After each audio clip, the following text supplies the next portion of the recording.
روز 5 نوامبر سال 2023 در شهر ماگنیتogorsk ولایت چلیابینسک روسیه مراسم دفن محمد حسنوف دایر شد. از این مرد 33 ساله زاده تاجیکستان که در اوکراین کشته شد، زن روسش با 3 فرزند خردسال یتیم ماند. به گفته نزدیکانش محمد حسنوف را با قاعده های مسلمانی با خواندن نماز جنازه و قرائت سوره های قرآن در سر قبرش به خاک سپاریدند.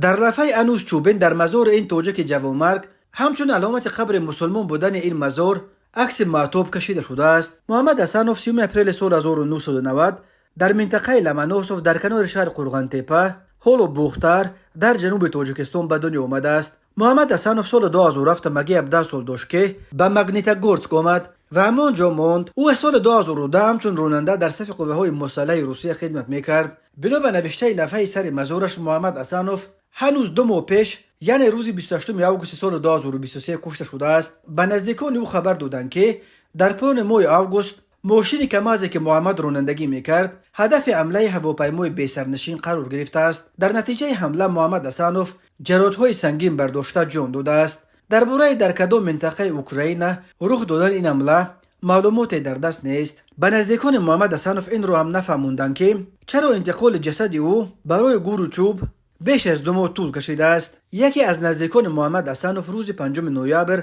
به پایگاه خبری بامداد گفت که او قریب 2 ماه همچون نفر بینام و نشان جستجو میشد. بعد که یافتند جسدش آنچنان بر اثر حمله درون سوخته سیاه شده بود که شناخته نمیشد. همون خیلی رویش رو دیگر کسی ندیده به خاکش سپاریدند. نقل کردم صحبت بامداد. روسیه 24 فوریه سال 2022 به اوکراین حمله کرد. طی بیش از 20 ماه گذشته از آغاز این جنگ که مقامات روسیه اون را همچنان سرسختانه نه جنگ بلکه عملیات مخصوص حربی نام میبرند، از هر دو طرف 10,000 نفر کشته شده، تقریبا 500,000 آدم زخمی شد.